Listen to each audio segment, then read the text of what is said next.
Hola, hola, buenos días. Recording in progress. ¿Me escuchan? Sí, Ok, bueno, pues ya estamos por acá. ¿Cómo están? ¿Todo bien?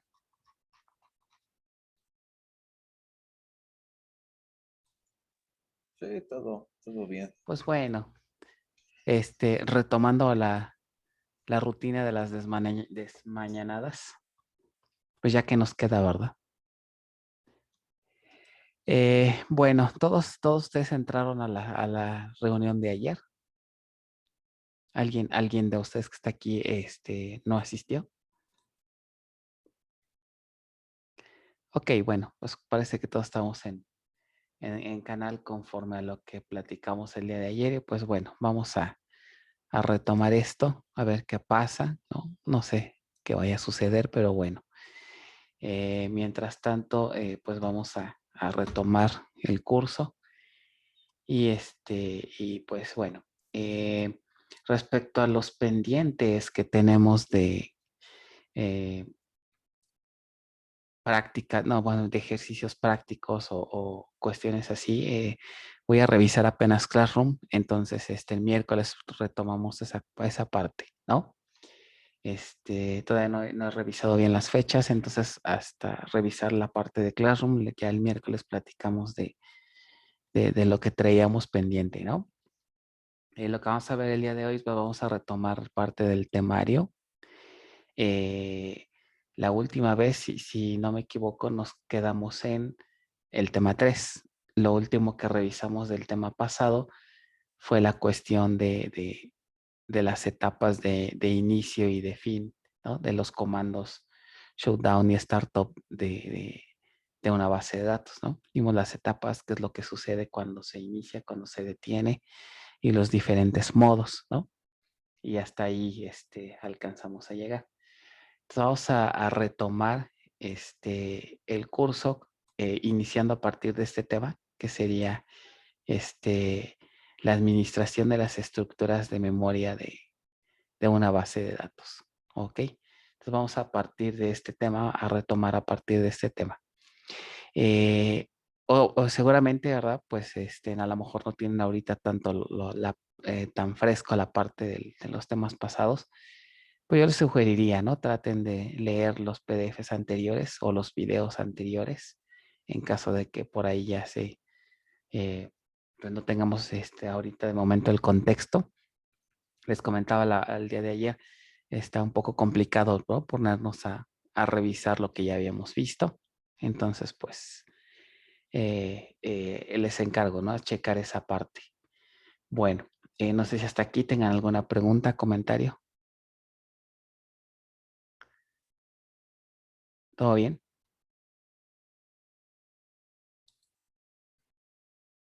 Sí, todo bien. Bueno, ok, pues entonces, vamos a empezar con esta parte del tema 4. Pues, repito, el miércoles ya platicamos de la cuestión de lo que traíamos pendiente, ¿no?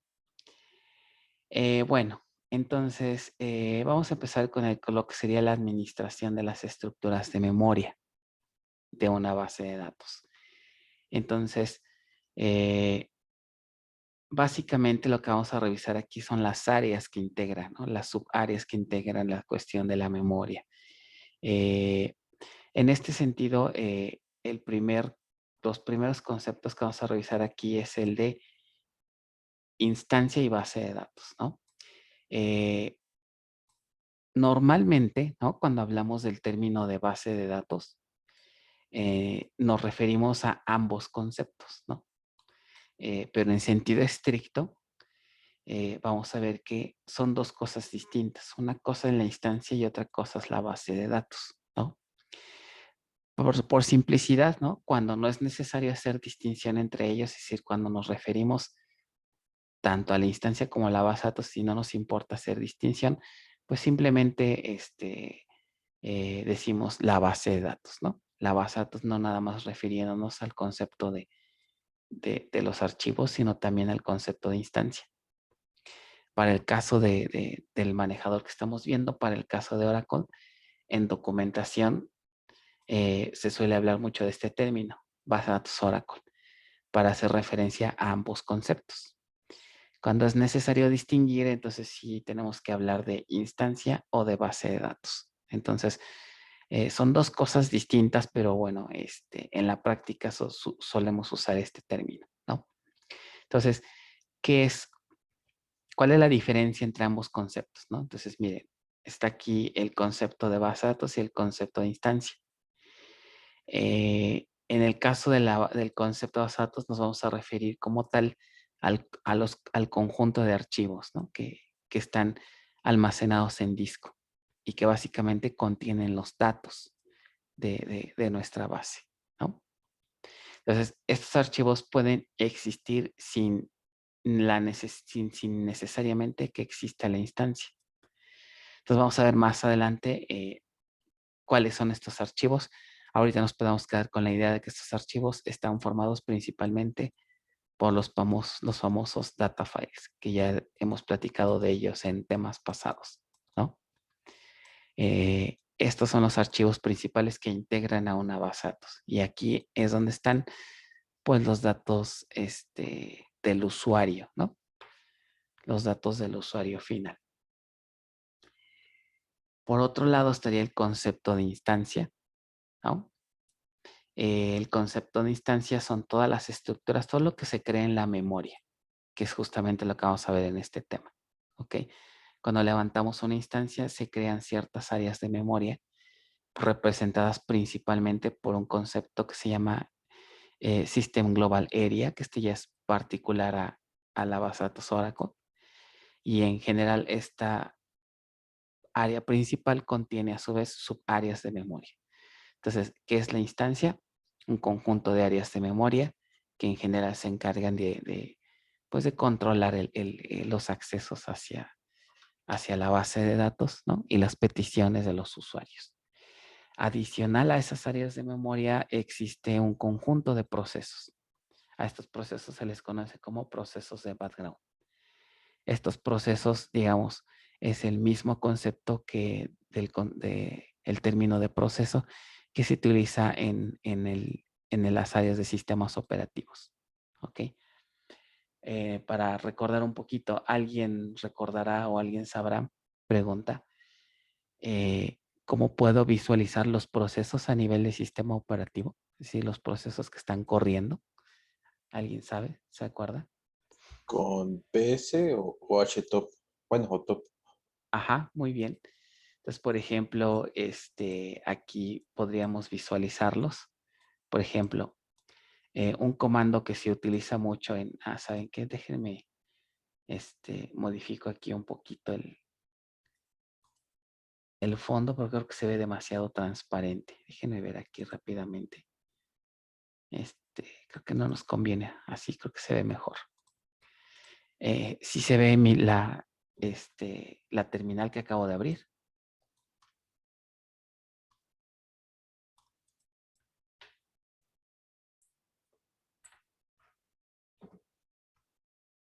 Sí, profe, sí se ve. Ok, entonces, por ejemplo, un comando clásico que normalmente se usa es, pues muéstrame todos los procesos que se están creando para cierto usuario, ¿no? Aquí estoy trabajando con este usuario, entonces un comando que normalmente se utiliza mucho es PS es un comando que se utiliza para ver justamente los procesos del sistema.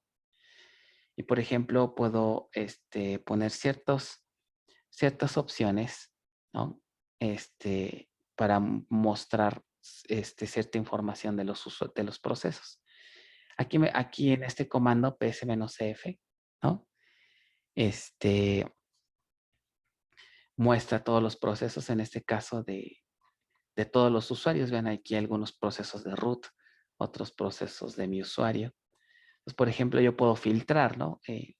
Un comando clásico es mostrar, decirle, quiero que me muestre todos los procesos, pero nada más muéstrame todas aquellas líneas que contengan cierto usuario, ¿no? En este caso, mi usuario, Jorge, por ejemplo.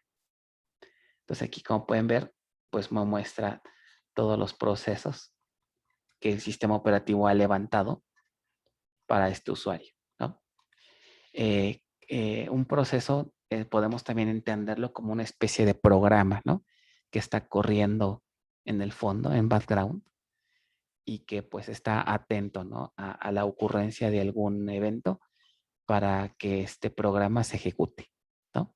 Entonces podemos también visualizarlo así, programas que están en modo de espera, en modo de, digamos, en modo de espera que ocurra un evento, y en el momento que ocurra un evento, el programa se ejecuta, ¿no? Entonces, ahorita no hay ningún proceso de la base de datos, puesto que la instancia no está iniciada, ¿no? Entonces, cuando iniciamos una instancia, se levanta un conjunto de procesos de background. Entonces, en este tema vamos a ver las áreas de memoria, y en el tema que sigue veríamos los procesos de background. ¿Ok? Entonces, a nivel básico, ya visualizando un poquito de forma gráfica estos conceptos, tendríamos algo así. Un servidor de base de datos está formado por la instancia, como les comentaba, y la base de datos. ¿Ok? Dentro de la instancia tenemos áreas de memoria, como vamos a ver más adelante, y procesos de background. Y a nivel de la base de datos vamos a tener archivos, ¿ok? Que son básicamente el conjunto de data files, más otros archivos que vamos a ver más adelante, ¿ok? Aquí está el usuario, ¿ok? Y normalmente los procesos se representan por óvalos, como pueden ver aquí, ¿ok? Y las áreas de memoria por rectángulos, ¿ok? Bien, no sé si hasta aquí tengan alguna pregunta, alguna duda de estos conceptos. Ok, entonces, en resumen les comentaba, las estructuras principales son las áreas de memoria, los procesos de background y la base de datos. Dentro de la base de datos también vamos a revisar que a su vez se subdivide en dos tipos de estructuras, las estructuras lógicas y las estructuras físicas. ¿Ok? Entonces, también para ello, esto vamos a verlo en temas posteriores. ¿Ok? Cómo se guardan los datos desde un punto de vista lógico y desde un punto de vista físico. Ahorita lo que les puedo adelantar es que las estructuras lógicas, nosotros cómo visualizamos a los datos desde el punto de vista lógico, básicamente en términos de tablas, ¿no? De tablas. Para nosotros los datos lógicamente los vemos como un conjunto de tablas que están normalizadas y que están relacionadas de cierta manera, ¿no? A través de los conceptos del modelo relacional, ¿no? Todo lo que vieron en su curso de bases, ¿no? Conceptos se acordarán de llaves primarias, llaves foráneas, relaciones, ¿no? Tipos de relaciones, que si uno a uno, que si uno a muchos, etc. Entonces, todos estos conceptos hacen referencia a la estructura lógica de los datos. La estructura física se refiere a la manera en cómo ya de manera física en los distintos data files se refiere a la forma en cómo se almacenan. ¿Ok? Vamos a ver más adelante que estos datos como están distribuidos en tablas, ¿no? Físicamente pues están en forma de archivos, ¿no? Entonces, algo importante aquí que recalcar es que el formato físico al formato lógico es totalmente independiente. Si hacemos cambios acá, a nivel físico, el nivel lógico no se afecta. Entonces hay una independencia que es importante, ¿no? Y bueno, otra cosa, la estructura lógica, normalmente aquí hay un estándar, que es el modelo relacional, pero en la estructura física aquí ya no hay estándar, ¿no? Aquí ya depende de cada manejador. No es lo mismo la estructura física en un Oracle que en un Postgres, que en un MySQL, etc. Aquí ya no hay estándar, aquí sí. ¿Ok? Bueno, entonces esto también vamos a verlo en temas posteriores. Ahora, variantes de arquitectura. A nivel básico y digamos, en su arquitectura más básica, siempre vamos a tener, bueno, más bien tenemos una relación uno a uno entre lo que es una instancia y una base de datos. ¿A qué me refiero con esto? Que, por ejemplo, ahorita en su ambiente que ustedes tienen instalado, ¿no? Lo que se cuenta es con una instancia, ¿ok? Cuando se acuerdan del comando startup, cuando ejecutamos el comando startup, se inicia una instancia y esa instancia está asociada a una sola base de datos, ¿ok? Entonces hay una relación 1 a 1. Esta es la configuración más simple que se tiene, ¿ok? Pero puede haber variantes, ¿ok? Entonces, ¿qué variantes podríamos tener? Que son justamente estas arquitecturas que tenemos aquí. En una primera variante podríamos tener múltiples instancias y una sola base de datos. O sea, en este caso podríamos tener múltiples instancias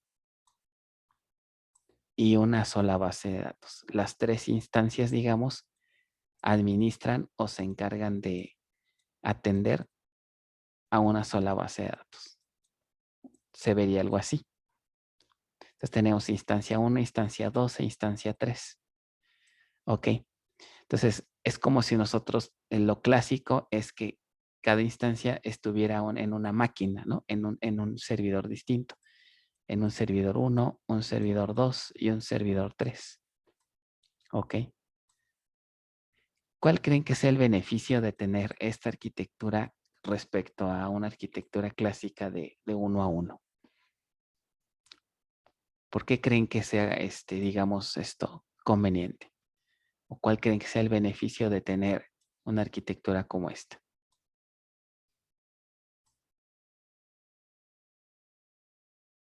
Para tener redundancia. Tenemos redundancia, ¿no? Redundancia de servidores, ¿no? Esa redundancia va a traer ciertos beneficios. Por ejemplo, uno de los beneficios es ¿qué creen que pase si por alguna razón este servidor se cae, ¿no? Este servidor algo le pasa y no sé, a lo mejor aquí falla la red, algún tipo de falla y provoca que este servidor se caiga o no exista o esté temporalmente fuera de línea. ¿Qué va a pasar con nuestra base de datos? La respuesta sería, vamos a seguir teniendo respuesta porque las peticiones que llegaran a solicitarse a este nodo van a ser redirigidas a otro nodo. ¿Ok? Y entonces el usuario ni siquiera se va a dar cuenta que este nodo está abajo, ¿no? El servicio de la base de datos va a seguir disponible porque todavía tenemos otras 2 instancias. ¿Ok? Entonces es algo así como hacer equipo, ¿no? Tenemos 3 integrantes y entre estos 3 integrantes atienden a todas las peticiones. Si un nodo se cae, entonces no hay problema, las peticiones se redirigen a otro nodo. Entonces nuestra base sigue existiendo, sigue viva, ¿no? Otro beneficio es un concepto que le llaman balanceo de cargas. Si tenemos, por ejemplo, un sistema de base de datos en donde hay demasiadas peticiones, demasiados usuarios quieren acceder a ello, a la base de datos, a una misma base de datos. Entonces, esta arquitectura permite balancear cargas. Es decir, oye, ¿sabes qué? Tenemos muchas peticiones, entonces vamos a repartirlas, esas peticiones, entre los 3 servidores.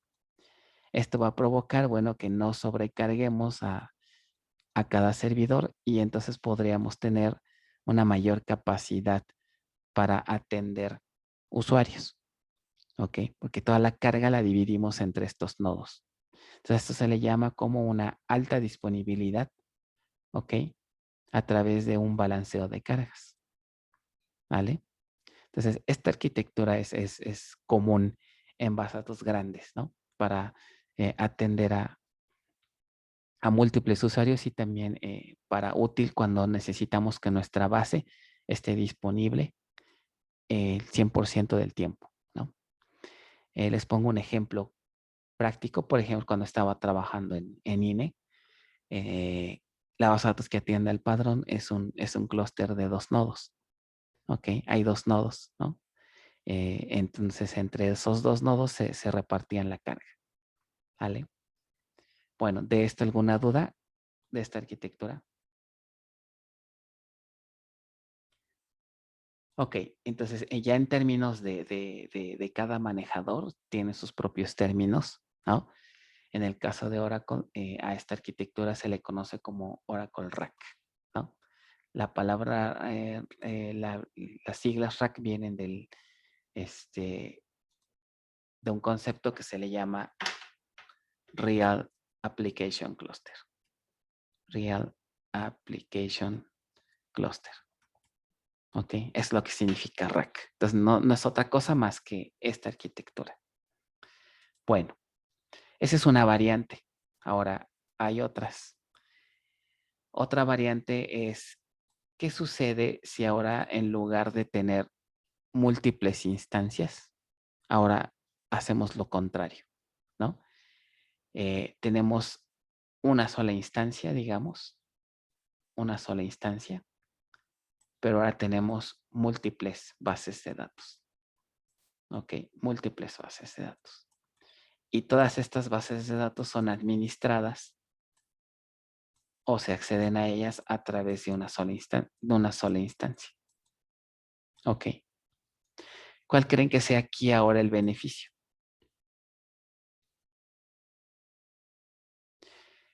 Ok, bueno. Uno de los beneficios sobre esta arquitectura es, uno de ellos es los costos. Obviamente mantener 3 servidores, ¿no? Pues va a ser más costoso a que si tenemos uno solo como aquí, ¿no? Resulta, bueno, que hay, por ejemplo, empresas, ¿no? Que tienen múltiples bases de datos. Múltiples bases de datos, ¿no? A lo mejor tenemos una empresa que tiene departamentos, ¿no? O tiene áreas y necesita crear bases de datos para cada una de sus áreas, ¿no?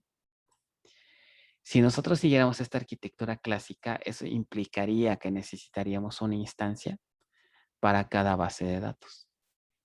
Pero aquí hay un detalle, ¿no?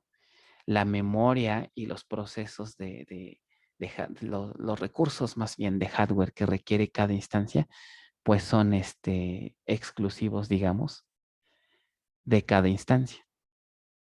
¿Ok? Entonces, por ejemplo, si nosotros quisiéramos levantar 3 bases de datos, necesitaríamos levantar 3 instancias, ¿ok? Como estas, cada una con sus recursos, ¿no? Cada una con su cantidad de memoria y cada uno con sus propios recursos, ¿no?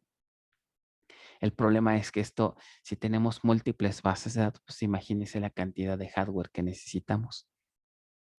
Entonces, llega a suceder que a lo mejor, imagínense, que ustedes tienen 3 bases de datos y supongamos que deciden levantar 3 instancias. Instancia 1, instancia 2, instancia 3. ¿Ok?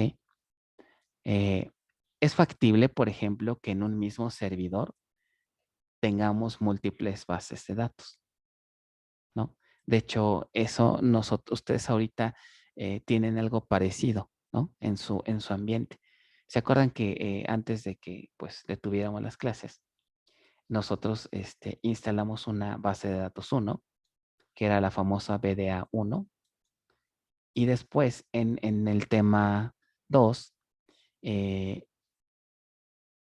creamos otra base de datos, BDA 2, que fue la que crearon totalmente a manita con la instrucción create database, ¿no? Entonces, pero ambas bases están en el mismo servidor, ¿ok? Entonces, normalmente lo que hacemos es trabajar con una o con otra, ¿no?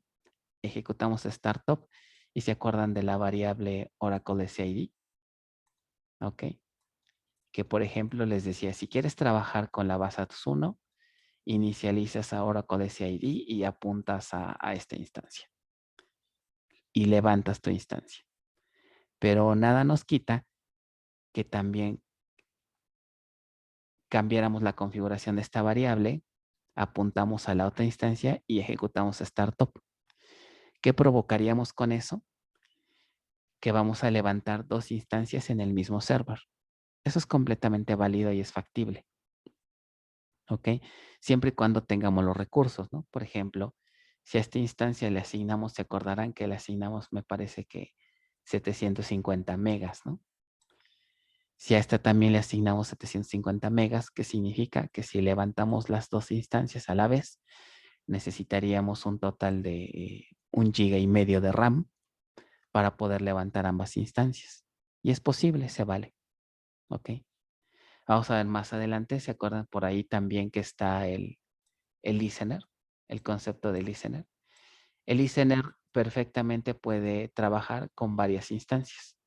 Normalmente hay un solo listener en un servidor y ese listener puede redirigir peticiones hacia ambas instancias.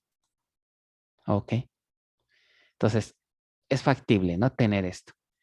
Ahora, hay un problema aquí. Bueno, puede haber un detalle. Imagínense que ya levantamos varias bases de datos en un servidor, como aquí, ¿no? Cada una tiene su RAM. Entonces, se llega a dar casos en que tal vez una base de datos no siempre va a estar usando su RAM, ¿no? Su memoria. Por ejemplo, si aquí tiene 750, a lo mejor en un momento dado el servidor o esta instancia está tranquila, no hay tantas peticiones. Y supongamos que a la vez, imagínense que esta base de datos, por lo contrario, tiene una gran carga de trabajo, ¿no? En esta arquitectura básica, los recursos que tiene la instancia no se comparten, son totalmente independientes. Entonces, eso podría provocar cierto desperdicio de recursos, ¿no? Porque mientras que esta base de datos está totalmente tranquila y sin carga, está consumiendo recursos. Y por otro lado, esta instancia puede estar sufriendo, ¿no? De recursos. Entonces, no hay manera de compartir estos recursos. Entonces, en esta arquitectura, este es uno de los beneficios, que los recursos de memoria, los recursos de procesador, pueden ser aquí distribuidos y compartidos por varias bases de datos. ¿Ok? Entonces, esto permite la posibilidad de tener múltiples bases de datos con relativamente pocos recursos de hardware. Entonces, la memoria se comparte entre varias bases de datos. ¿Ok? Entonces, esta es otra arquitectura que también puede darnos beneficio porque básicamente aquí nos permite mejorar el uso de los recursos de hardware. ¿Ok? Entonces, esta es otra arquitectura. Otro de los conceptos que se manejan en esta arquitectura es que puedo tener otra instancia, por ejemplo, una instancia 1, una instancia 2 y una instancia 1. Y algo curioso que se puede hacer es que esta base de datos, digamos, la puedo, como por así decirlo, como que desenchufar de aquí o desasociarla a esta instancia y la puedo asociar a otra instancia. ¿Ok? Entonces, es algo curioso que tiene esta arquitectura porque estas bases de datos las puedo acceder empleando diferentes instancias. ¿Para qué me serviría hacer eso, no? Porque yo quisiera acceder a una base a través de una instancia y luego a través de otra. Eso me da también beneficios interesantes.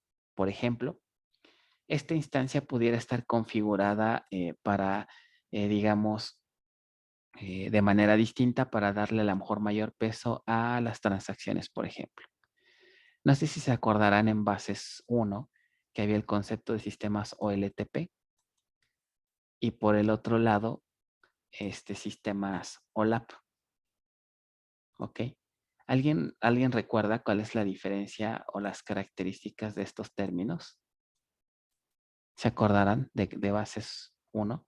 A los sistemas OLAP también se les conoce como Data Warehouse. Ok, no sé si eso les ayude a acordarse un poquito. ¿Alguien se acuerda? OLTP está enfocado en transacciones y OLAP en análisis, ¿no? En análisis, muy bien, exacto. OLTP es más para sistemas en donde hay un gran movimiento de datos, ¿no? Muchos inserts, muchos updates, muchos delete. Hay muchas operaciones de ML aquí. Ejemplo de ello, pues no sé, un sistema bancario, ¿no? Donde hay muchas transacciones, ¿no? Muchos movimientos. Por el otro lado, un OLAP son data warehouse, es decir, son bases de datos grandes, ¿no? Que prácticamente no se mueven, ¿no? Los datos están semifijos o fijos y se utilizan más para hacer analítica de datos, ¿no? Entonces, algo curioso que una base la pudiera, por ejemplo, conectar durante el día a esta instancia para hacer cuestiones de movimiento de datos y a lo mejor por las noches la desconecto de esta instancia y la conecto para acá para hacer análisis.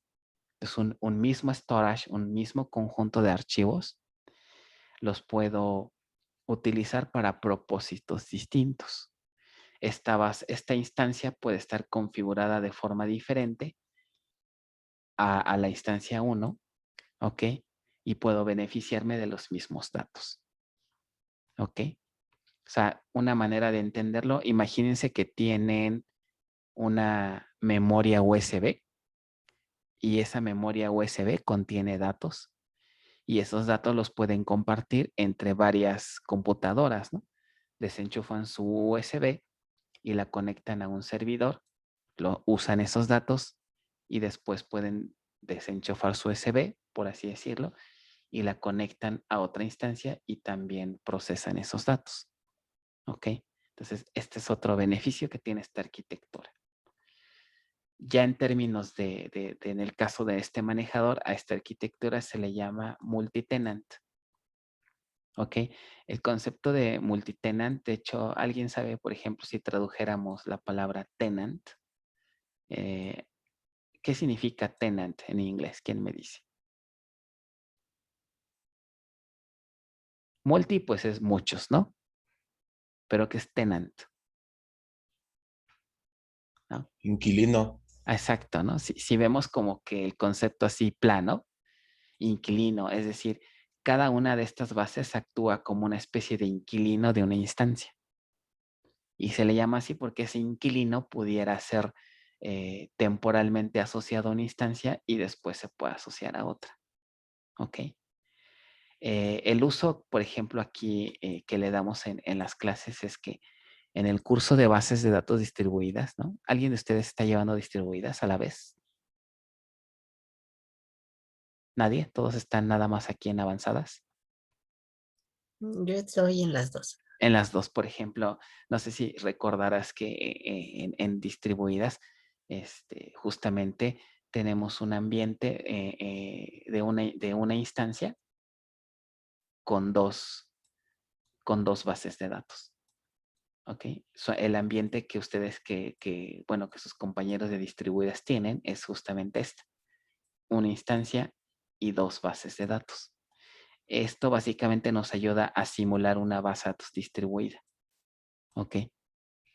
Que para efectos del curso, para poder, lo real debería de ser que tuviéramos dos computadoras, ¿no? Servidor 1 y servidor 2, y que tuviéramos una instancia 1 y una instancia 2, y con sus datos, ¿no? Esto sería realmente una base distribuida, un servidor 1 y un servidor 2. Pero obviamente, pues la mayoría de los estudiantes, pues no cuentan con dos equipos, ¿no? Solamente contamos con uno. Entonces, no podemos tener una base de datos distribuida pura, ¿no? Entonces, una manera de simular que tenemos una base distribuida en nuestras máquinas es justamente con este concepto, ¿no? Tenemos una sola instancia en un solo server, pero tenemos dos bases de datos distintas. Entonces, eso nos permite simular una base distribuida, ¿ok? Entonces, este es el ambiente que, por ejemplo, sus compañeros de distribuidas tienen, ¿ok? Entonces, bueno, hay múltiples usos, ¿no? Que tiene esta arquitectura. A cada una de estas basecitas o a cada uno de estos inquilinos, ya en términos de Oracle se les llama como PDBs, PDBs o PDB. ¿Qué significa PDB? Significa la P de Pluggable Database, o sea, de una base de datos plugable, que es pluggable, que pues tiene esta misma idea, ¿no? Que esta base se puede desenchufar y enchufar a otra instancia. ¿Ok? Entonces, esa es otra variante. ¿Ok?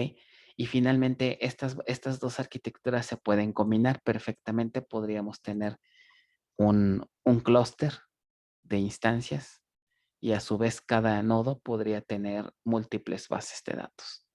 ¿Ok? Bueno, le dediqué un ratito a esta parte porque de estos conceptos es todo lo que vemos aquí en este curso de avanzadas. Por la cantidad de temas que vemos en el curso, no nos daría tiempo de meternos a fondo con estas arquitecturas, ¿no? Esto se ve un poquito más a detalle en diplomado, ¿no? Que por cierto, hablando de diplomado, ya ese diplomado ya está aprobado, ya está validado. Entonces, ya en breve vamos a empezar a hacer difusión de ese diplomado, ¿no? Bueno, eso sí, si las cosas van caminando, ¿no? Pero bueno, ya saben, con todo el relajo que hay ahorita. Pero bueno. Ok. ¿Alguna duda de estas variantes? ¿Algo que quisieran comentar? ¿Preguntas, comentarios? Antes de cambiar de subtema. Nada, más o menos se entendió. Sí. Ok, bueno, acuérdense que procuren participar, ¿no? Sean participativos, yo sé que, bueno, están retomando, ¿no? Estamos retomando todo esto, es complicado, es, como que retomar la rutina, y pues aparte en la situación en la que estamos es complicado, ¿no? Pero bueno, ¿no se sienten extraños como que tomando clase? Raros, Sí, un poco. ¿no? Como que por un lado está bien tomar clase, pero por otro lado no, ¿no? O sea, no sé, yo me siento muy extraño, ¿no? En que una parte me dice que no estoy haciendo lo correcto y otra parte me dice, pues bueno, que hay alumnos que quieren continuar, entonces, es complicado, tener armonía entre esas dos partes, ¿no? Por ahorita yo creo que pues ni modo, vamos a tener que estar viviendo así, no sé por cuánto tiempo, ¿no? En fin. Ok, entonces, bueno, vamos a entrar de lleno a lo que serían las cuestiones de la instancia, ¿no? Y ya vamos a dejar un poquito de lado estos conceptos. Bueno, ¿qué sucede cuando se inicia una instancia? Cuando nosotros ejecutamos el comando startup, básicamente lo que ocurre es que se crean dos componentes principales que ya hemos comentado. Se crean las áreas de memoria y se inician los procesos de background. A las áreas de memoria, ya en el caso particular de Oracle, el área de memoria principal se llama System Global Area o SGA. ¿Ok? Que ahorita vamos a ver de qué se trata esta área de memoria. ¿Ok? Entonces, básicamente eso es lo que ocurre, ¿no? Cuando ejecutamos ese comando. Más conceptos. Concepto de conexión, sesión, usuario o user y server process. Prefiero utilizar más los conceptos en inglés porque coloquialmente en la industria, aunque estemos aquí en México o estemos en español, normalmente estos términos no se traducen, ¿no? Se quedan así como user process, server process, ¿no? Entonces, prefiero manejarlos así. Entonces, aquí esta figurita nos puede dar más o menos una idea, ¿no? Por aquí está el usuario, ¿ok? El concepto de sesión, que sería todo este recuadro en amarillo, ¿ok? Y el concepto de conexión, que sería este recuadro en azul. Entonces, ¿qué significa esto? Primero, cuando un usuario intenta conectarse o abrir una sesión, se crea un user process. Una manera fácil de entenderlo es que el usuario a lo mejor en un sistema productivo va a lanzar, o lo voy a hacer acá en otra pestaña, ¿ok? En un sistema ya real de producción, normalmente lo que se tiene es lo siguiente. Está por acá el usuario, ¿no? Este usuario está ejecutando instrucciones en su propia máquina, ¿no? Digamos en su laptop. Pero aquí normalmente no se encuentra la instancia, ¿no? La instancia normalmente se va a encontrar en un servidor y este usuario hace conexiones a este servidor a través de una red, ¿no? Una red de datos. Y aquí sí es donde va a estar la instancia ¿ok? Y la base de datos, ¿no? Nuestros data files. Entonces, cuando un usuario se conecta o quiere crear una sesión, aquí se va a crear un proceso de background que se llama user process. Este user process se crea del lado del cliente, del lado de la máquina cliente. Este user process es el encargado de interactuar con la instancia a través de un server process. ¿Ok? Server process. Entonces, el user process se va a comunicar con un server process y este server process a su vez se va a conectar con la instancia. Una manera sencilla de entenderlo es que el server process, digamos, representa un usuario, pero del lado del servidor. ¿Ok? Entonces, esto es lo que nos intenta decir este dibujito. El server process está del lado del servidor, por eso se llama así, y el user del lado del usuario. Entonces, entre ellos empiezan a interactuar. ¿Ok? Cuando interactúan entre ellos dos, se crea una conexión. Se establece una conexión entre el usuario y el servidor de base de datos.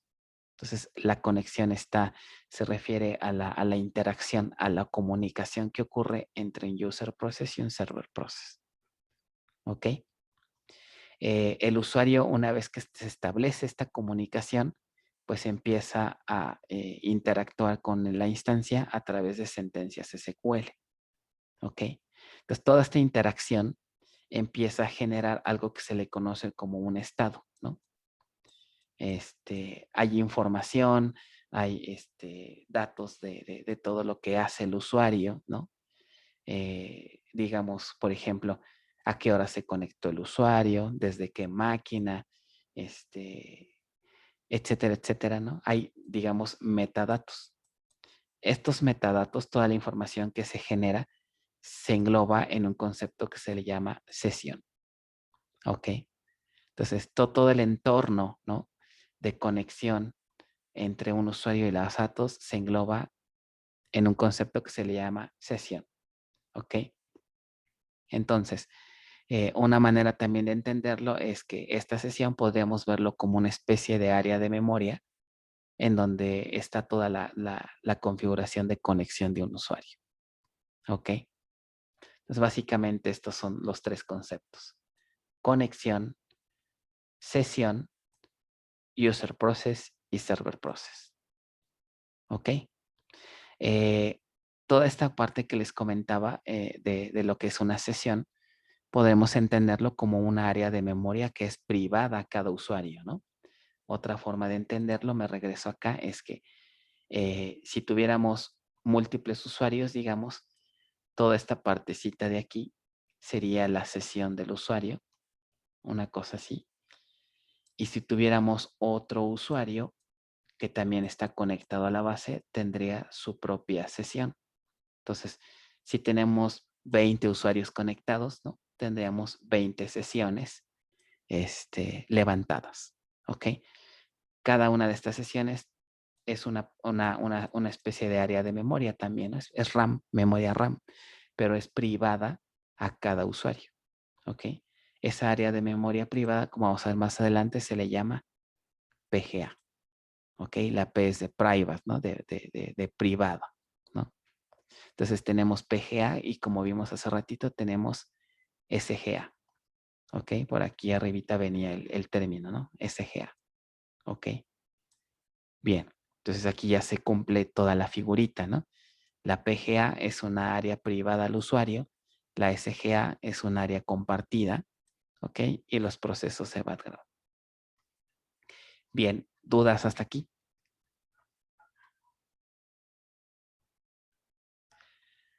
Ok, entonces, algo real, ahí les va una arquitectura ya real de un servidor Oracle. Entonces, esta imagen fue tomada de la documentación de la propia base de datos. Y vean, aquí está toda la arquitectura ya a nivel real. ¿Ok? Es como si le quitaran la tapa a una base de datos. Y aquí están todos los componentes. Como pueden ver, pues es un mundo de componentes. pero todo se engloba en estos conceptos que les estoy platicando a nivel general. Todos estos cuadritos que ven aquí alrededor, son procesos de background. ¿Ok? Cada uno de ellos tiene una función específica. Todos estos cuadritos que ven aquí, como pueden ver, hay demasiados procesos de background que están corriendo en el fondo y que atienden ciertos eventos. Vean, por aquí está el concepto de listener. ¿Ok? Y las áreas de memoria son estas que ven en esta parte de aquí en rojo, ¿no? Aquí está la SGA y a su vez la SGA está subdividida en otras áreas de memoria que vamos a revisar. ¿Ok? Entonces, en su conjunto, los procesos de background con las áreas de memoria, pues es lo que integran a una instancia. ¿Ok? Entonces, las peticiones de los usuarios son atendidas, son procesadas en su conjunto por las áreas de memoria y por los procesos de background. ¿Ok? Acá hay más procesos. Todos estos son procesos de background. ¿Ok? Por aquí están los archivos que integran a la base de datos. Por ejemplo, estas partes que ven aquí en rojo, esta y esta, sería la base de datos. ¿Ok? Aquí está, por ejemplo, los data files, que sería, por ejemplo, estas partecitas de aquí. Y estos de aquí son donde están ya los datos del usuario. ¿Ok? Y otros tipos de archivos como son los read logs, que vamos a ver un poco más adelante. Los archivos de control, que son estos de aquí. Entonces, esto sería la parte de la base de datos y lo demás es la instancia. ¿Ok? Entonces, como pueden ver, es un universo de componentes. Para efectos también de nuestro curso, sería imposible ver todo, ¿no? No acabaríamos. Entonces, vamos a revisar los más representativos, los más importantes, ¿no? Hay demasiados procesos de background, no vamos a ver todos, sino los más representativos. Lo mismo con las áreas de memoria, ¿ok?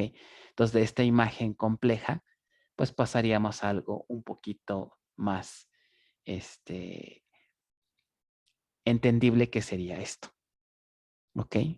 Una vista más simplificada de esta arquitectura que es la genérica, ¿ok? Bueno, ¿dudas de esto? Se ve como que un poco complejo, ¿no? Todo esto, se observan, todo el universo que hay, se imaginan todo lo que hay dentro de una instancia, ¿no? Un montón de toda la actividad que hay, ¿no? Procesos iniciados, áreas de memoria, entonces la interacción entre ellos es, pues, hay una infinidad de algoritmos que están corriendo y ejecutándose en el interior de una instancia, ¿no? Entonces hay algoritmos muy interesantes también a nivel de una arquitectura de base de datos, ¿no? Vamos a revisar también algunos de ellos. Bien, ¿dudas hasta aquí? ¿Todo bien? ¿Cómo van? ¿Siguen despiertos? ¿Siguen atentos?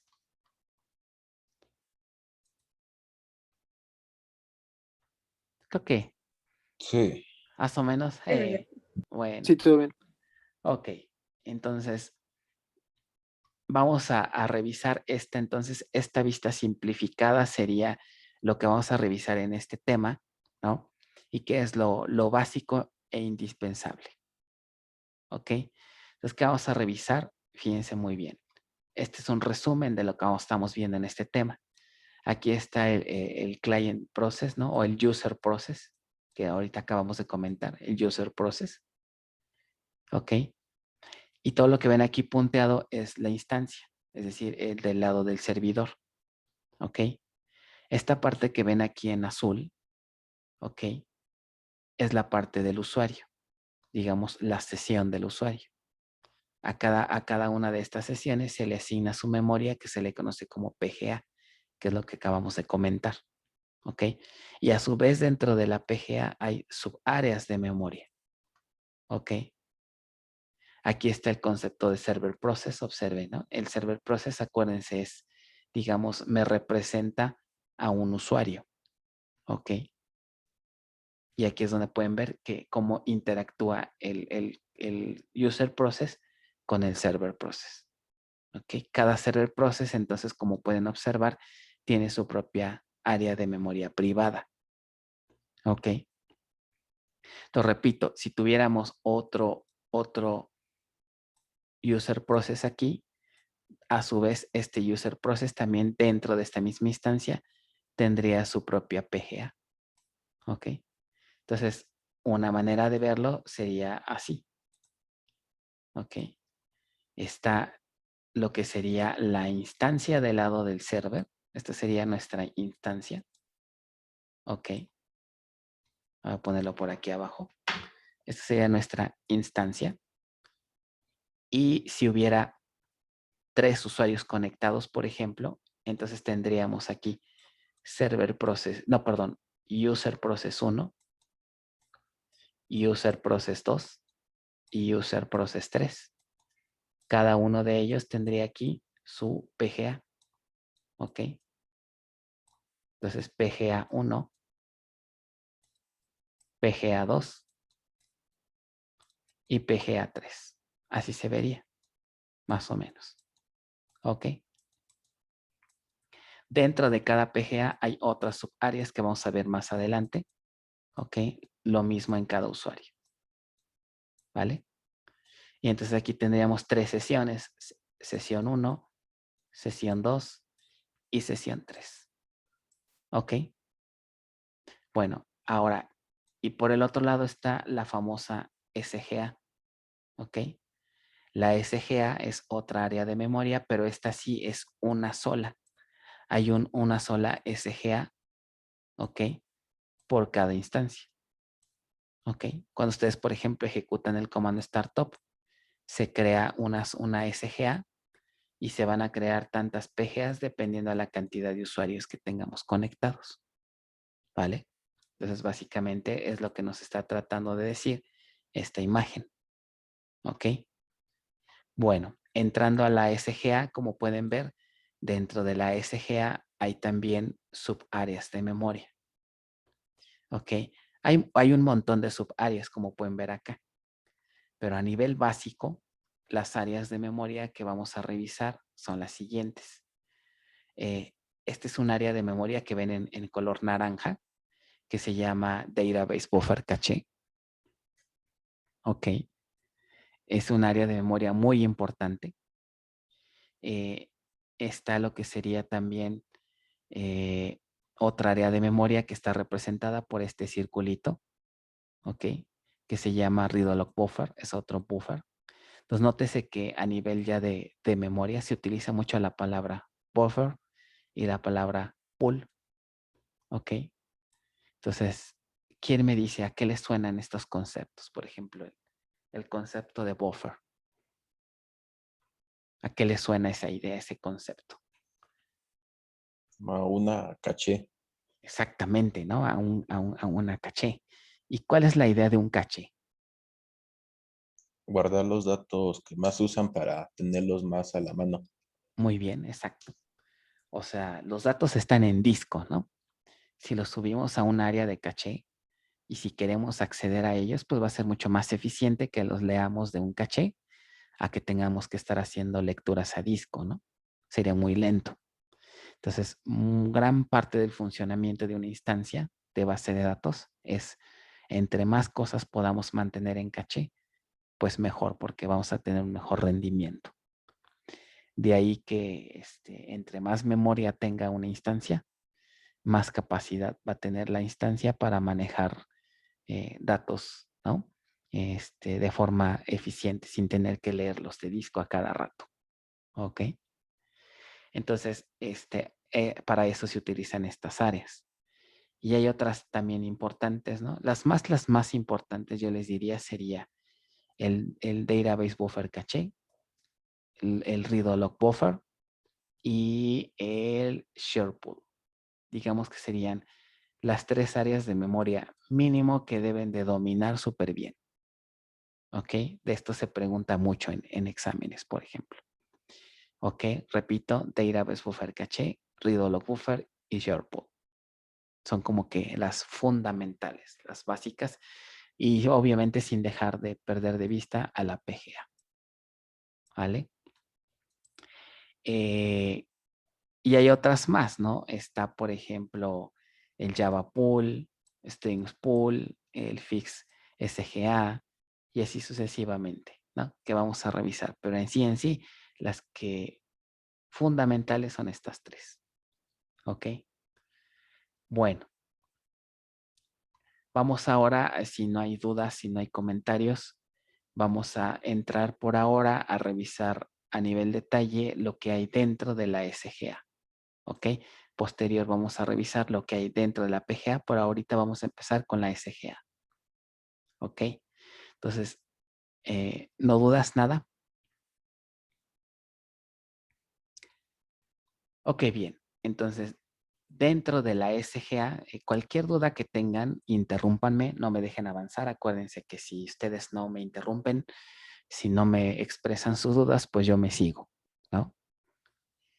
Dentro de la SGA, las áreas de memoria que vamos a revisar van a ser estas áreas de memoria, ¿ok? Como les comento, las más importantes, ¿no? Share Pool, Database Buffer Cache y Read Log Buffer, ¿ok? Son las vitales, ¿ok? Y las otras también son importantes, pero bueno, en un grado ligeramente menor, ¿ok? Bien, entonces, no sé si recuerdan cuando ustedes ejecutan ya a nivel práctico en el comando startup, ponen startup, espero se acuerden, y les sale este resumen. ¿Ok?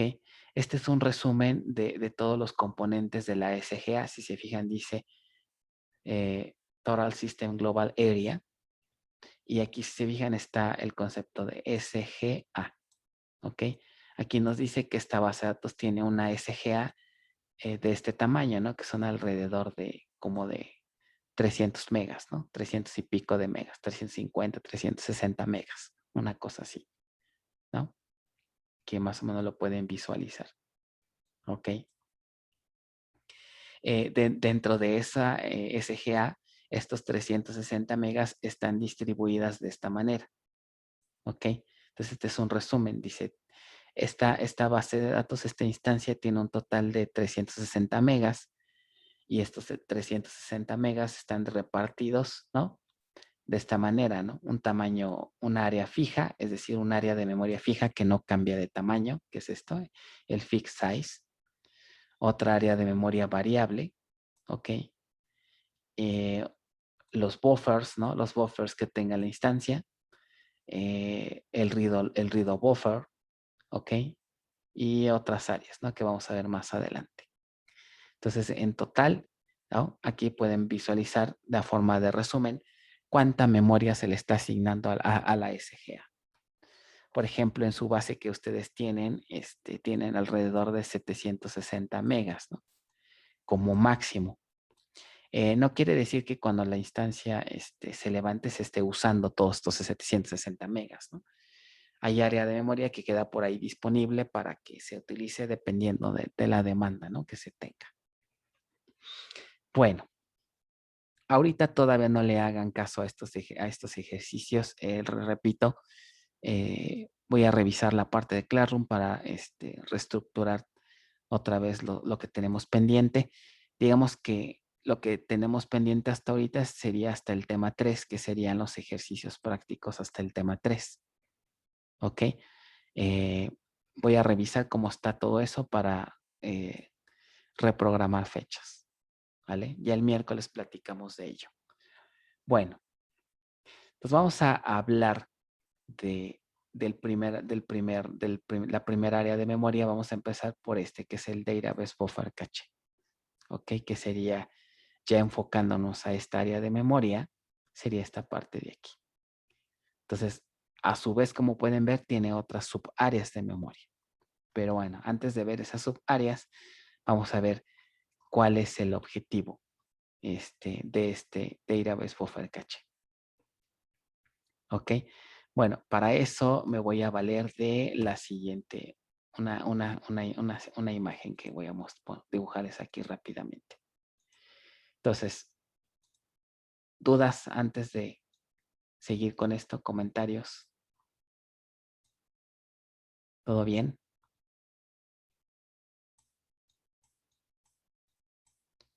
Ok, bueno. Entonces, miren, supongamos que tenemos al usuario, tenemos aquí a la instancia, ok, y ya vimos que dentro de esta instancia está la SGA, ¿no? Se llama que está la SGA. Y dentro de la SGA hay un área importante que se le llama el área de caché o el DB buffer caché. Más o menos se vería así. ¿Ok? Y para este dibujito voy a auxiliarme de la base de datos. ¿Ok? Así ahorita de manera empírica, ¿para qué creen que sirva este caché? Como acabamos de comentar, es un área de memoria que contiene, ¿qué creen que contenga este caché?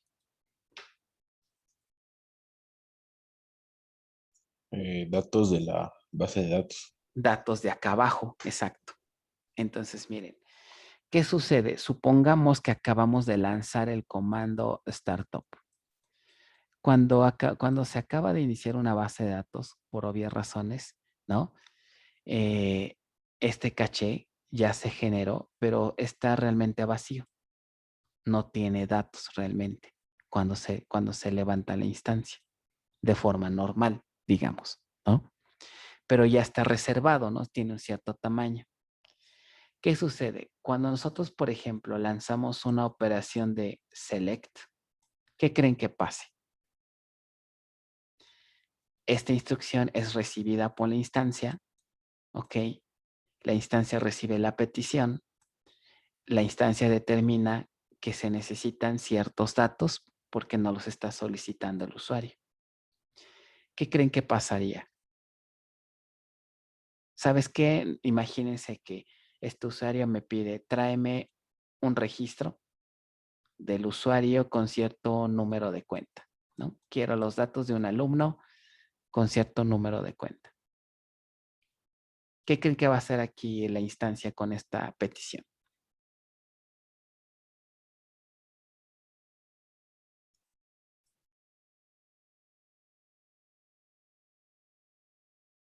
¿Qué creen que Tendría pasa? que ir a disco a buscar los datos. Ok, antes de ir a disco, ¿qué creen que va a intentar hacer la instancia? Antes de ir a disco. Buscar si ya está en la caché. Exacto. Entonces, antes de ir a disco, oye, ¿no estará este registro ya aquí en este buffer? Entonces, va a ser una búsqueda primero aquí. ¿Ok? Esta búsqueda se va a lanzar pues para tratar de ahorrar acceso a disco. Algo importante que sí quisiera comentarles es que una base de datos siempre, los algoritmos internos que se ejecutan en la instancia, siempre van a tratar de, a medida de lo posible, evitar molestar al disco, evitar leer al disco. ¿Por qué razón? Pues por desempeño, ¿no? Y solamente cuando no quede de otra, pues es cuando se accede al disco. Pero si todo se puede hacer en memoria, qué mejor, ¿no?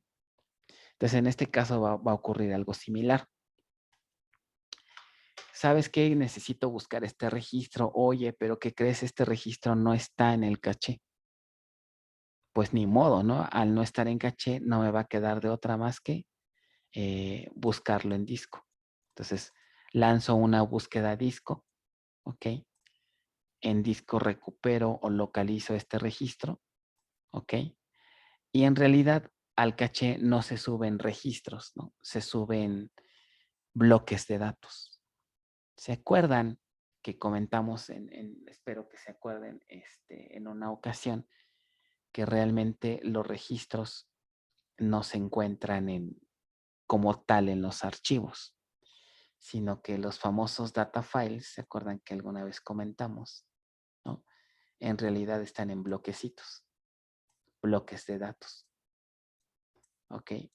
Si nosotros revisáramos el contenido de un data file, ¿no? Los datos están organizados así. Y en realidad, si hiciéramos un zoom de este bloque, aquí, cada bloque de datos, ¿ok? Puede contener varios varios registros. ¿Ok?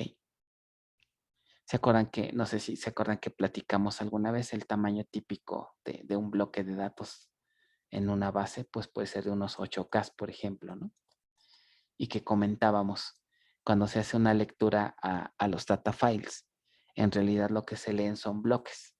Entonces, un bloque de datos es la unidad mínima de lectura y escritura que puede realizarse en el contexto de una base de datos. ¿Ok? Entonces, aquí estamos buscando a lo mejor nada más un registro, pero la verdad es que en el caché no cargamos un registro, sino se carga todo el bloque. Entonces, realmente no se carga un registro, sino se carga todo el bloque y pues este bloque puede tener varios registros. ¿Ok? Entonces, se lanza la consulta, no está este registro en caché, entonces tenemos que hacer la lectura de los bloques necesarios a los data files y esos bloques literal se copian en memoria. ¿Ok? Una vez que los bloques se copian en memoria, entonces ya regresamos la información al usuario. Y ahí se quedan, los datos aquí se quedan. ¿Ok? Si llegara otro, inclusive pudiera ser otro usuario o el mismo, no importa, pudiera ser un usuario distinto, crea su propia sesión. ¿Y qué tal si este usuario, de pura coincidencia, también lanza una consulta del mismo registro? Cuando se lance la segunda consulta, pues ya no vamos a irnos a disco. Consultamos los datos de aquí y ya nos ahorramos una lectura. ¿Ok? Entonces, ese es el objetivo de este caché, entre otras cosas que vamos a ver más adelante. ¿Ok? Esto es una forma fácil de comprobarlo. ¿Cuál sería? Hagan el experimento, por ejemplo, de ejecutar startup. ¿Ok? Ya que inicia la instancia, lanzan una consulta, ¿no? de ciertos registros a una tabla y van a notar a lo mejor un pequeño, ahí un delay, ¿no? Un pequeño delay porque pues se tarda un poco, ¿no? Pero después intenten volver a ejecutar la sentencia y van a ver que en el segundo resultado el tiempo es prácticamente cero, ¿no? O sea, parecía que es instantánea la consulta. Eso se debe pues a que los datos ya los obtuvo de caché y no de disco, ¿vale? Bien. ¿Dudas? Ok. Ahora, supongan que no lanzamos ahora una sentencia select, sino ahora otro usuario lanza un cambio, un update. Y supongan que por simplicidad vamos a cambiarle ciertos valores a este registro. Este registro, ¿no? Ya está en caché. Entonces ahora mi pregunta para ustedes sería, ¿qué creen, en dónde creen que se van a hacer los cambios del registro? El registro está por acá, pero también ya está en el caché. ¿En dónde creen que se van a aplicar los cambios?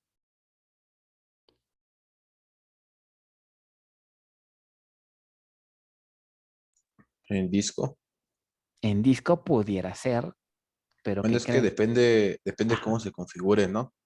No, en realidad, independiente a la configuración que pudieras tener. Bueno, sí, tienes razón. Hay manera Sí. hay manera de forzar a que se vaya a disco. Hay manera. Pero en un comportamiento normal, clásico, en una configuración típica, los cambios se hacen nada más aquí, en la memoria. Imagínense que le cambian, no sé, el nombre a un estudiante, no sé, el dato que quiera. Ese cambio se va a reflejar aquí. Y en el disco ni se va a enterar. ¿Ok? Porque sería lento, sería muy lento que el cambio lo propagáramos de manera síncrona, es decir, hasta el disco. Un update se tardaría mucho porque tendríamos que estar aplicándolo a disco. Entonces realmente un update no se lanza a nivel disco, se queda a nivel de memoria. ¿Ok? Y ahí a lo mejor a ustedes les surge algunas inquietudes, ¿no? Por ejemplo, ustedes como recordarán de su curso de bases, está por ahí el concepto de transacción. Y se acuerdan que una transacción tiene dos conceptos, commit y rollback. ¿Alguien me explica qué era eso de commit y rollback? ¿Sí les enseñaron esto en su curso de bases 1? Sí, commit es cuando ya lo confirmas bien y Ajá, rollback es cuando, bueno, es de las transacciones, ¿no? Rollback es ya cuando ajá, algo sale mal y ya deshaces todos los cambios y sí se hace en memoria. Bueno, ya exacto, commit es a disco. exacto. Ahora, ¿qué les diría su lógica? ¿Qué creen si yo les estoy diciendo que cuando hago un cambio se queda en memoria? ¿Qué pasa si yo lanzo commit? ¿Qué les diría su lógica? Yo lanzo un update, ¿ok? Supongamos, lanzamos un update. Eso va a provocar que el cambio se haga en el caché del registro. No se hace en disco, ¿ok? Y después lanzo un commit, ¿ok? ¿Qué les diría su lógica? ¿Qué creen que pase cuando lanzan un commit?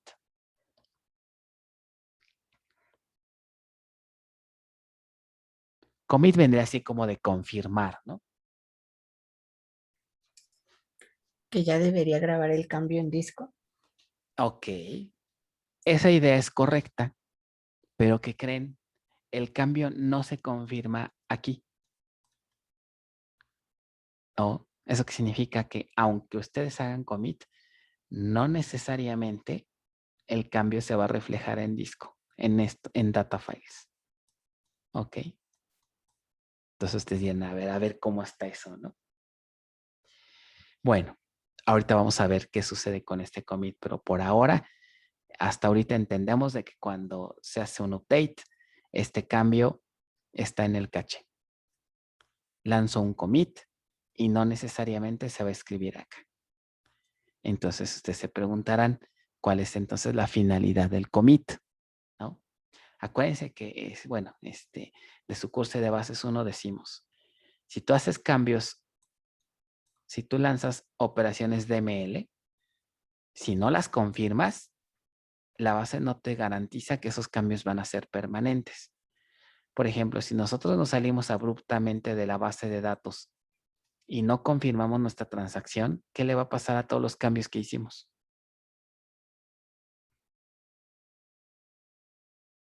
Es como cuando están haciendo una tarea en Word y se les olvida guardar y se va la luz o se traba su máquina y se muere Word. ¿Qué le va a pasar a sus cambios? Se pueden perder. Entonces, commit lo que hace es que me garantiza que una vez que ya haya terminado de hacer cambios, al hacer commit, la base de datos me garantiza que esos datos ya están guardados de manera permanente. ¿Ok? Pero por otro lado, les estoy diciendo que ¿cómo hace eso posible si acá no necesariamente se van a escribir acá, a disco? ¿Ok? Entonces, el hacer cambios en memoria tiene una ventaja y una desventaja, ¿no? La ventaja que los cambios van a ser instantáneos, porque pues estoy haciendo cambios en memoria. La desventaja va a ser es que, ¿qué pasa si justo después de que hacer estos cambios se va la luz, ¿no? Se cae en la instancia, alguna falla. Esto es memoria, esto es RAM. ¿Qué le va a pasar a todos los cambios que haga en la RAM si no los respaldo en algún lado?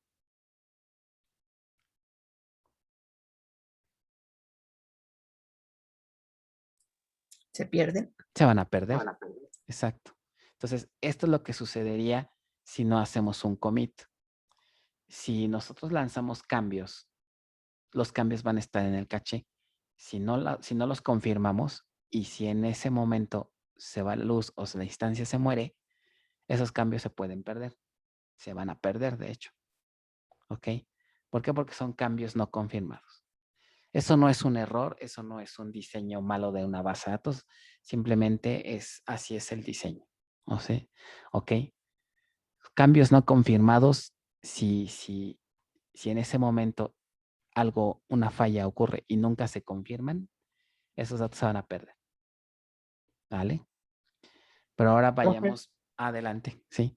Sí, bueno, una duda. Y por ejemplo, cuando hay así como una interrupción abrupta en cuanto a la luz o caída de la instancia, Ajá. ¿está programada como para hacer un rollback o es posible que haya corrupción de datos también ahí? Es posible que haya corrupción de datos, ¿ok? Pero ¿qué crees? Los algoritmos de las bases de datos están programados para corregirlo de manera automática sin que tú tengas que intervenir. ¿Ok? Vamos a ver más adelante. ¿Ok? O sea, puede Vale, darse gracias. puede darse el caso, sí, que haya corrupción de datos justamente por una falla abrupta, ¿no? Pero afortunadamente hay manera de corregirlo de forma automática. Que a eso se le llama como un instance recovery, un proceso de recuperación de instancia, que vamos a ver más adelante. ¿Ok? Bien. Por ahora pensemos en el camino feliz, en donde no hay falla. ¿Ok? Entonces, el usuario lanza un update, el cambio se hace en caché y seguramente se están preguntando, ¿esto en algún momento de la vida, en algún punto, tendría que reflejarse en el disco? ¿Están de acuerdo? En algún momento. ¿Qué es lo que ocurre? En realidad lo que pasa es que el usuario hace el cambio, lanza el update, el cambio se hace en RAM, ¿ok? Y después va a venir un commit. Cuando el usuario confirma, lo lógico sería pensar de que esto se refleja en disco, en data files. Esto es falso. En realidad lo que hace la base de datos es lo siguiente.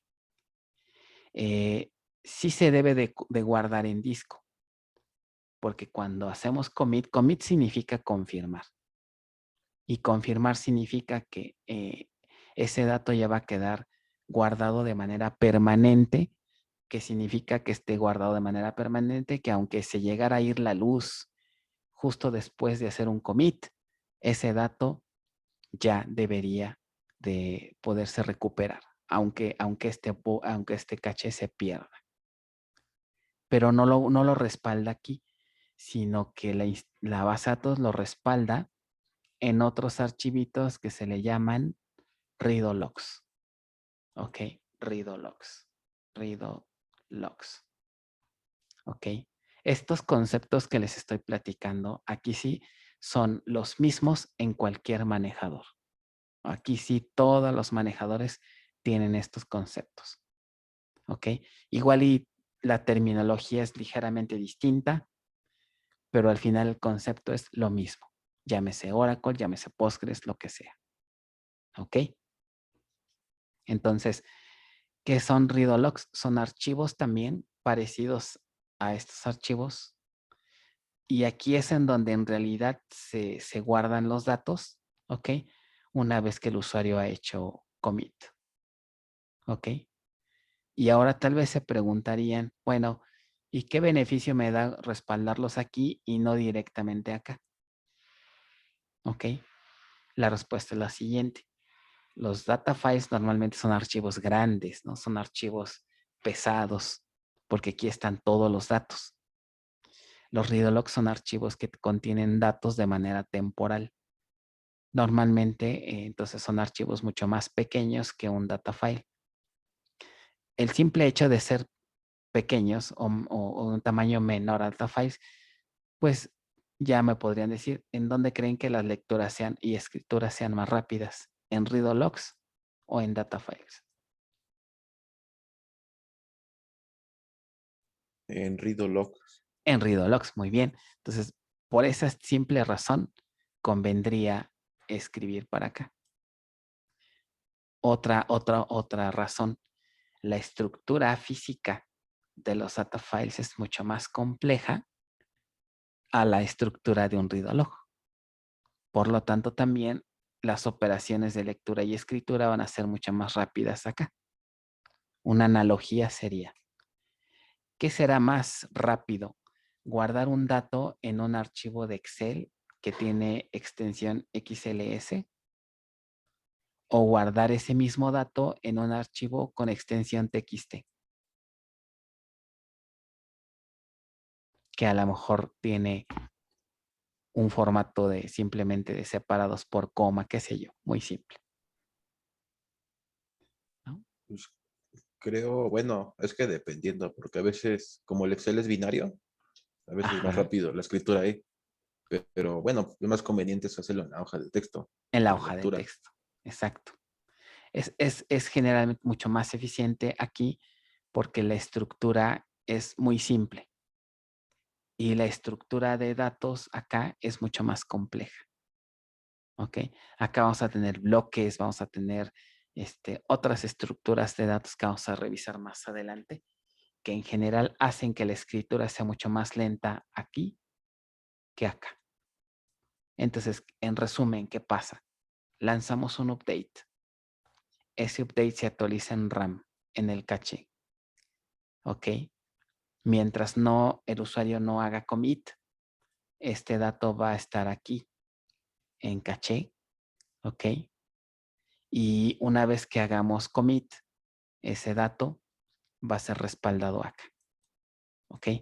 Ahora, déjenme decirles que por los eventos que ocurren en la base de datos, puede darse el caso de que aunque no haya un commit, puede ser que el dato se tenga que respaldar acá.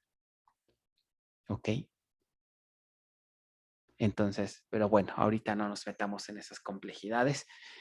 Lo importante que me interesa ahorita es que quede claro que el algoritmo que ocurre para hacer el cambio de un dato. ¿Ok?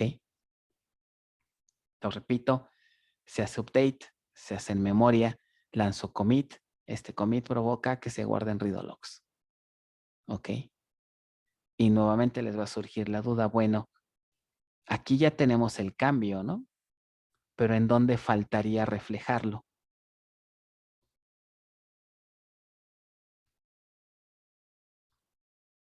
Ahorita, digamos, hicimos commit y el cambio ya está respaldado aquí. El mandarlo a un read log, ¿ok? El mandarlo a un read log implica que ya tenemos este cambio respaldado. Pero realmente este cambio, ¿dónde debería de reflejarse?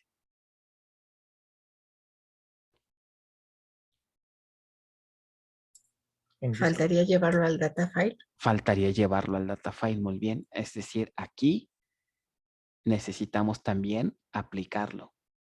Pero ¿qué creen? Esto ya se hace después. Así que, como diríamos coloquialmente, ahí con calmita después lo sincronizas. ¿Ok? Entonces, esta sincronización de read logs con data files ya la hace el manejador, pero en otro momento. ¿Ok? Cuando el manejador lo decida. ¿Ok? Entonces, el usuario pudo haber dado el caso que a lo mejor el update del usuario, no sé, lo lanzó a las 10 de la mañana y puede darse el caso que a lo mejor ese cambio se fue a reflejar en data files hasta la medianoche. ¿Ok? Depende de la configuración de la base de datos y depende de la cantidad de datos que se estén manejando en la instancia. Entonces, esa sincronización puede ocurrir después. Entonces, ¿por qué se manejan así las cosas? Recuerden, todo va enfocado a minimizar la cantidad de accesos a disco en data files. Entre menos molestemos a los data files, mejor. ¿Ok? Entonces, dudas de esto. Es bien importante que esto quede claro. ¿Todo bien? ¿Nada? Ok. Entonces, obviamente va a haber un punto en el que sea necesario sincronizar con data files. Uno de esos eventos es que estos read logs no son infinitos, ¿no? Imagínense una base de datos que tiene muchos movimientos, muchos updates, muchos inserts. Estos archivitos pueden llenarse, ¿no? De forma rápida. No sé si recuerdan cuando hicieron el ejercicio práctico de su instancia 2, por ahí ustedes configuraron unas rutas de read logs. No sé si recordarán en la instrucción Create Database, ¿se acuerdan? Que configuramos 3 grupos de archivos de redo, ¿no? Grupo A, grupo B y grupo C. No sé si se acuerdan de esa parte. pues esos famosos archivos son los read logs. ¿Ok? Por default, si no configuramos nada, si más no me equivoco, el tamaño por default de cada read log es de 100 megas. ¿Ok? Entonces, una de las causas es que cuando este archivo se comienza a llenar o llega o está próximo a llegar a los 100 megas, entonces ahí sí ya no hay de otra más que empezarlo a sincronizar con data file. ¿Ok? Bueno, eso también lo vamos a ver más adelante. Ok. ¿Dudas hasta aquí?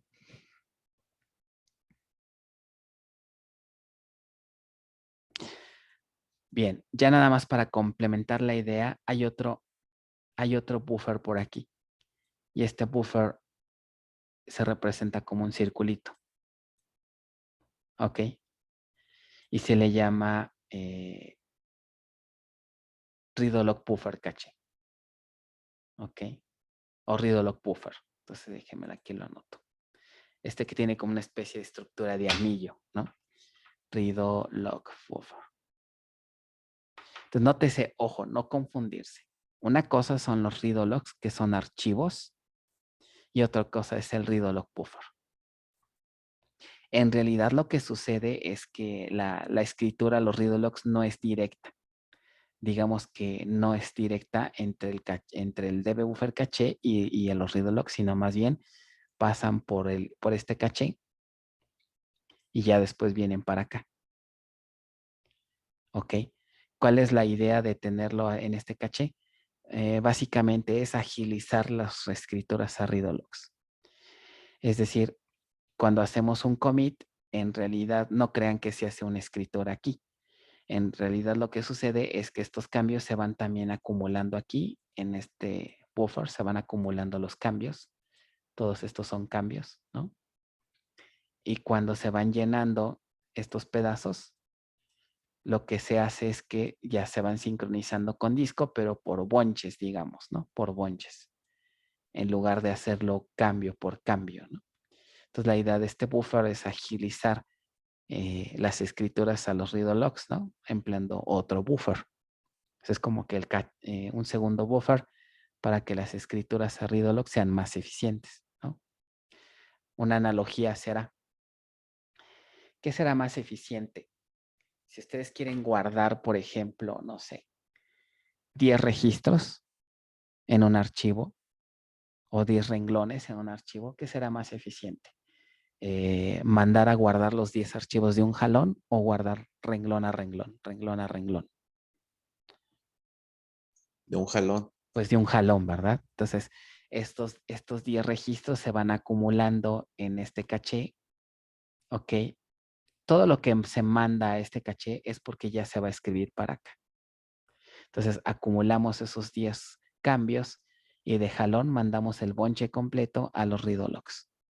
Esto es con la finalidad todavía de mejorar más la velocidad de escritura. Entonces, para eso es este read-log buffer. Entonces, se hacen updates, se hacen insert, estos cambios se empiezan a acumular en el read-log buffer. Cuando se llena este read-log, este bonche se sincroniza o se envía a los read-logs para que ya queden permanentes, ¿no? Una vez que este bonche ya se escribió, están de acuerdo que ya este pedacito ya se puede reutilizar porque ya está respaldado acá. Entonces, por eso este buffer se representa de forma circular, porque una vez que el contenido de cada bloque ya es escrito acá, ya se puede sobreescribir, ya se puede reutilizar. Por lo tanto, nos da la analogía de una especie de anillo, ¿no? En donde se van reutilizando este caché o este buffer, ¿vale? Entonces, de aquí es donde viene esta imagencita que ven aquí de read-log buffer, ¿vale? Muy bien. ¿Dudas en general de este proceso?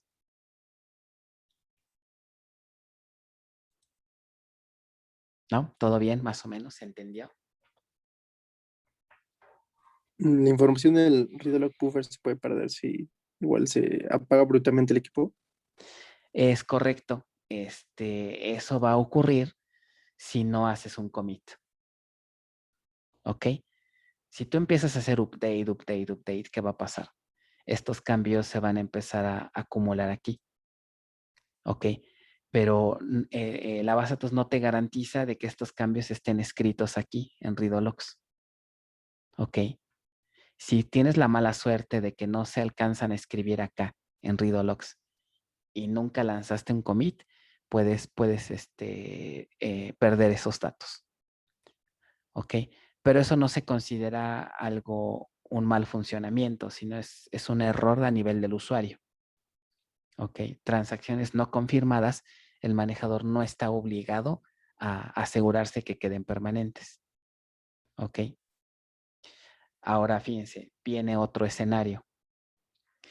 Les decía, estos buffers y estos read logs no son infinitos, ¿no? Va a haber un momento en el que esto se llene. ¿Qué pasa si este pedacito se llena? ¿Qué creen que va a suceder si este read log se llena? Este buffer. Para poder liberar espacio, ¿qué se tendría que hacer? O sea, imagínense que este buffer ya está todo lleno, todo lleno, todo lleno. Está todo lleno de datos. Y yo quiero escribir un dato nuevo, ya no cabe. Entonces, ¿qué tendría que hacer con estos datos? Si ya está lleno el buffer. Pues, usar otro buffer más grande. Ajá, pero ya no tengo más espacio en RAM, imagínate. Ah, no, pues ya, disco.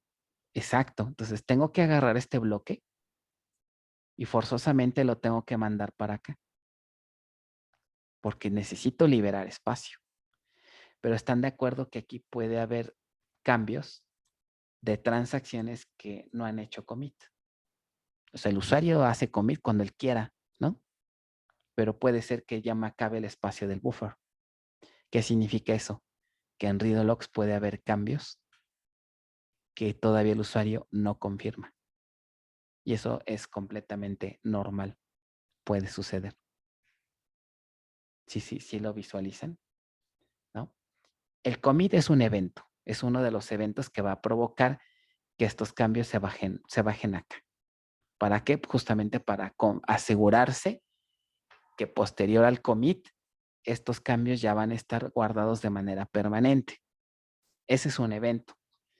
Pero puede darse el caso de que tenemos la mala suerte que este buffer ya se llenó y pues con la pena, ¿no? Aunque no hayas hecho commit, pues voy a tener que respaldar esos cambios porque ya no tengo espacio.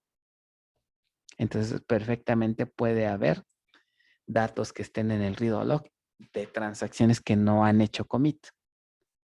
¿Ok? Sí lo visualizan.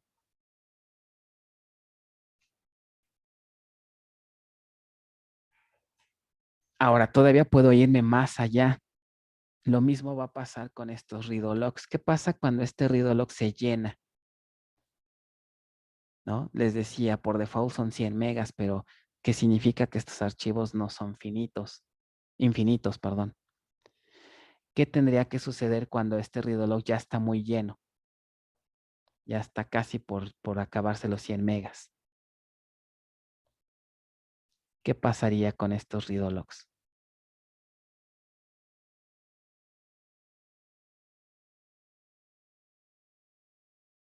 Igual, ¿no? Disco.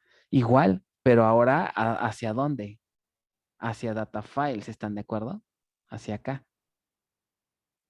¿Ok? ¿Eso qué significa? Que un cambio que se hizo pudiera que jamás hizo commit y hasta dónde creen que puede llegar.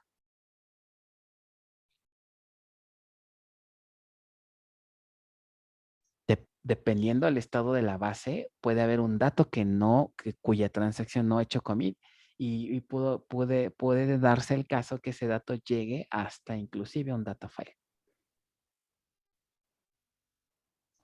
Ok. Entonces, lo ideal sería que pues el camino, que esa sincronización vaya acompañada de un commit, ¿no? Pero no es necesario. Ahora todavía se las voy a complicar más. Imagínense que ese dato que cambiaron por las condiciones que tenían estos buffers, se tuvo que escribir a read log y el read log también ya estaba muy lleno y por consecuente ese dato se fue hasta data file, pero el usuario no hizo commit. Y ahora imagínense que en ese instante se va la luz, pero el cambio ya se guardó acá. Pero ¿qué creen? El usuario jamás hizo commit. ¿Cuál creen qué creen que pasó ahí?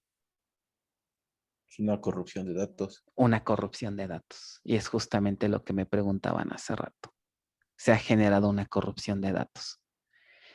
¿Qué debería suceder cuando la instancia se vuelva a levantar? O sea, ya se fue la luz, ¿no? La instancia se murió. Pero resulta que hay un dato que llegó hasta acá y su transacción nunca hizo commit. ¿Qué debería de pasar cuando reiniciamos la instancia? ¿Qué creen que debería pasar con ese dato que se fue hasta acá abajo? Se borra, ¿no? Y se considera basura. Exacto, se considera basura y se tiene que borrar. Se tiene que hacer un rollback. Entonces, la instancia es capaz de detectar la basura que quedó ahí guardada y tiene la capacidad de restaurar el dato viejito. O sea, dejar a la base como estaba. Es decir, cuando la instancia se levanta, hay un proceso de verificación en donde dice, a ver, vamos a checar si no hay basura, por así decirlo. Oye, mira, ¿sabes que aquí encontré todos estos cambios, ok? Que se alcanzaron a guardar en data files, pero ¿qué crees? Nadie los confirmó. En resumen, hay basura. Entonces, ya que se detecta esa basura, la instancia lo que hace es aplicar un proceso inverso que se le llama un proceso de recovery. ¿Para qué? Para restaurar, ¿no?, la versión que tenía el dato, ¿ok? Y dejarlo como estaba. Y descartar esos cambios porque nunca se confirmaron, ¿ok? Entonces, ese es parte del proceso de recovery instance que vamos a ver más adelante, ¿ok? Ya ahorita les platiqué mucho de los conceptos que vamos a ver más adelante, ¿no? Pero sí es importante que ustedes tengan la fotografía de todo lo que realmente ocurre cuando ustedes lanzan un simple un update o un simple insert. ¿Ok? Bien. Entonces, ¿dudas hasta aquí? Profe. Adelante. Y por ejemplo, que se llene un read log con registros que no han sido dados con commit, Ujú. ¿implicaría que es un mal diseño de la base? No necesariamente un mal diseño, pudiera ser, a ver, nada más, ¿me repites el escenario? Me dijiste que, Así de que, por ejemplo, se están haciendo updates y ajá, esos llenan el buffer del read log y después tienen que pasar al read log como tal. ujú. Entonces, ¿eso implicaría que no se como contempló bien los tamaños que se estarían manejando? No, mira, es parte del procesamiento normal. Porque a lo mejor tú dirías, no, pues lo ideal es que nunca se llene, ¿no? Pero eso implicaría que necesitarías tener, imagínate, un DB buffer caché muy grande, un read log muy grande y unos read logs muy grandes también para que nunca se llenaran. Sería lo ideal, pero punto número 1, eso te va a salir muy caro porque necesitarías demasiados recursos en RAM, ¿no? Y por otro lado, tu base tendría que ser relativamente pequeña. ¿Ok? Pero no, el hecho de que se llenen los buffers es parte de la operación normal. Lo que sí podría decir que pudiera ser una mala configuración es que se llenen con una frecuencia muy alta. Y tiene sentido, ¿no? ¿Qué caso tiene hacer buffers y a cada rato estás escribe y escribe y escribe a disco? ¿No? Entonces, no se considera algo incorrecto que se llenen, pero más bien lo que sí pudiera ser incorrecto es que se llenen demasiado rápido, ¿no? Entonces, dependiendo las características de cada base de datos, es los tamaños que vas a usar para cada componente. Por ponerles un ejemplo. ¿Cuál de los dos sistemas, un OLTP o un OLAP, requerirían un tamaño mayor de read logs?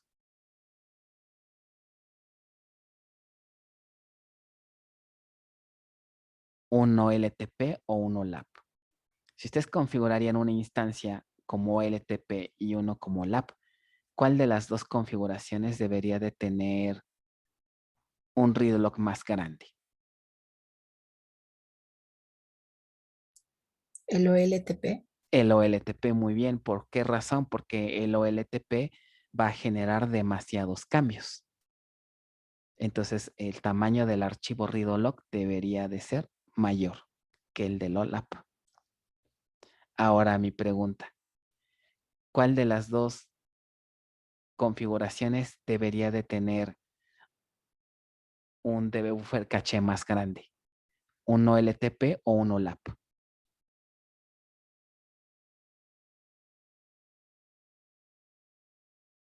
El OLAP, ¿no? Por todas las consultas que se hacen. Exacto. Sí les hace sentido. Porque si el buffer es muy pequeño, acuérdense que la idea de los OLAP es hacer demasiadas consultas analíticas. Entonces los DB buffer caché para los OLAP deberían ser grande. Y los read logs realmente pequeños. ¿Ok? Entonces, dependiendo el tipo de base de datos, el DBA pudiera actualizar los tamaños para mejorar el desempeño. ¿Ok? Entonces, la base de datos también detecta eso, ¿no? Cuando empieza a haber demasiadas escrituras a disco, en las bitácoras de la base de datos se empiezan a generar alertas, warnings. Oye, estoy escribiendo demasiado rápido a disco o muy frecuentemente. Entonces, hay veces que la propia base de datos nos recomienda, ojo, aquí hay demasiadas sincronizaciones. Te recomiendo incrementar, por ejemplo, el tamaño del read log, ¿no? Por ejemplo, podría ser una solución. ¿Vale? Muy bien. ¿Alguna otra duda?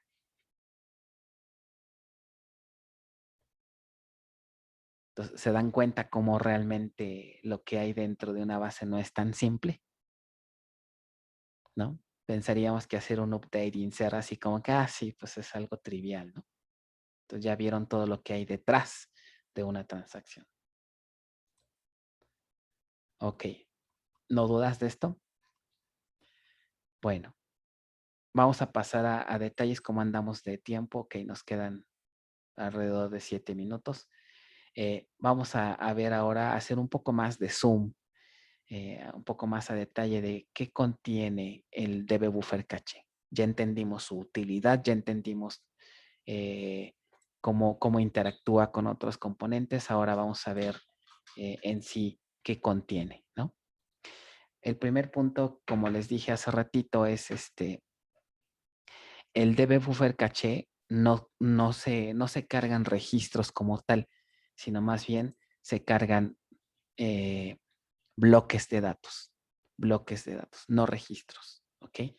En términos ya de la documentación de este manejador, a estos bloques de datos serían cada uno de estos cuadritos que ven aquí, se les conoce como buffers, ¿ok? Como buffers, pero en realidad un buffer que contiene un bloque. Entonces, cada uno de estos cuadritos serían bloques, ¿vale? Vuelvo a repetir, acuérdense que un data file está formado por bloques y cada bloque contiene registros.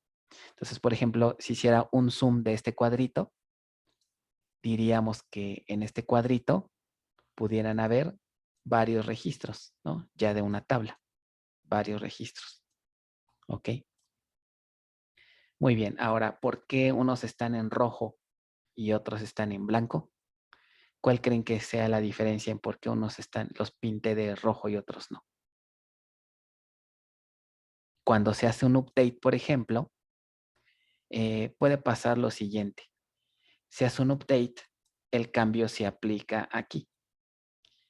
Pero, ¿qué implica que hice un cambio aquí?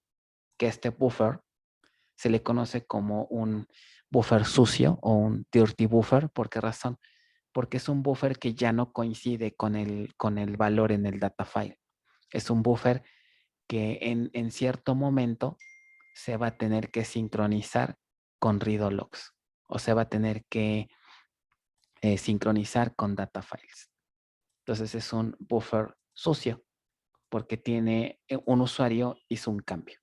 Entonces dentro del buffer va a haber buffer limpios y buffer sucios. ¿Vale? Entonces por eso unos están aquí pintados. Entonces básicamente podríamos tener tres casos. Que tengamos un buffer que está vacío, que no tiene dato, un buffer que tiene dato, ese se consideraría un buffer limpio porque tiene un dato pero no ha sido modificado, y finalmente un buffer sucio. ¿Por qué? Porque ya una transacción hizo un cambio y entonces este cambio ya no coincide con la versión original. ¿Vale? Entonces son los tres, digamos, estatus que puede tener un buffer aquí. ¿Vale? Muy bien, entonces básicamente por eso se representan así. Entonces toda esta parte de documentación que está aquí es todo lo que hemos estado platicando, ¿no? Aquí, como les comentaba, los estados de un buffer, ¿ok?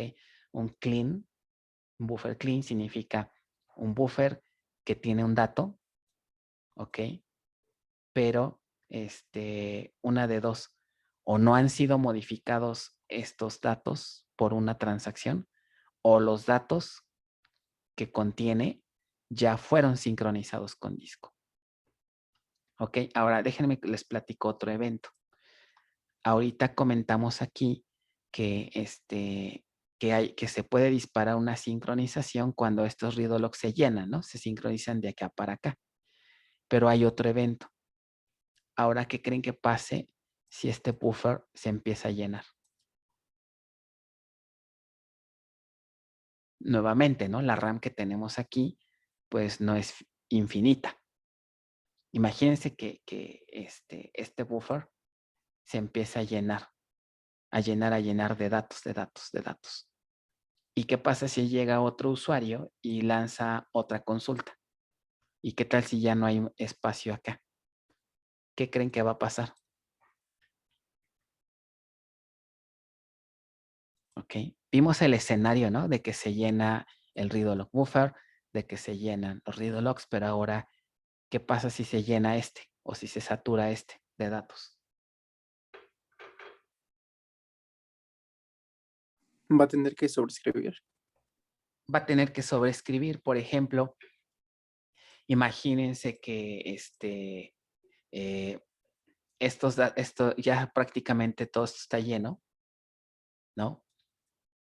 Lo que va a hacer el manejador es que va a tratar de, a lo mejor este bonche de bloques, los va a tener ya que sobreescribir. ¿Por qué? Pues porque hay otra petición que está acá esperando. ¿Qué creen que va a pasar entonces con los datos que están aquí? Estos datos se van a tener que descartar para poderle darle cabida a los nuevos datos. Pero dentro de este universo puede haber cuadritos en rojo. ¿Qué significa? ¿Qué dijimos que era un cuadrito en rojo?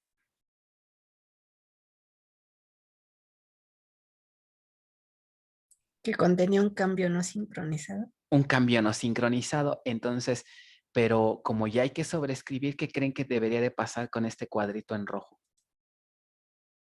Este cuadrito en rojo que está acá, como tiene un dato, ¿qué tendría que suceder? Tendría que sincronizarse ¿con quién?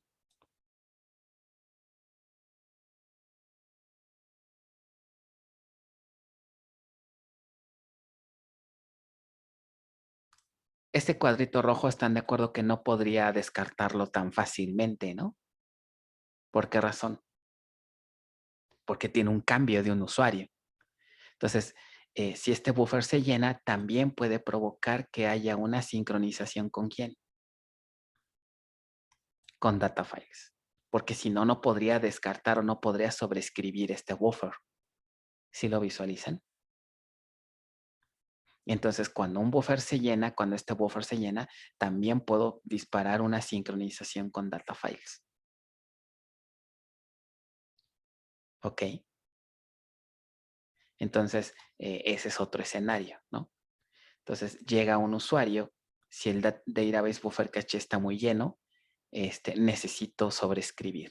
Y para sobreescribir voy a tener que sincronizar con data files. ¿Ok?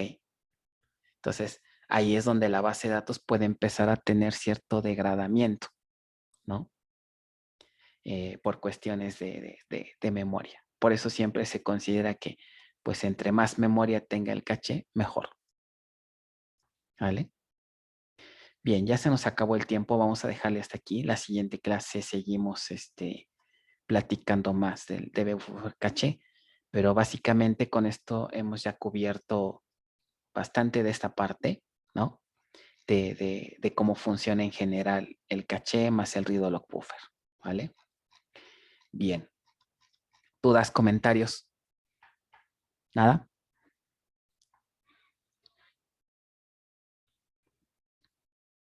Ok, bueno, pues vamos a dejarle hasta aquí entonces. Les repito, déjenme revisar cómo está la onda de Classroom, todos los pendientes que traemos y ya el miércoles empezamos a retomar fechas de entrega, ¿no? De lo que tenemos que hacer. ¿Vale? Y pues bueno, a ver qué sucede mientras tanto.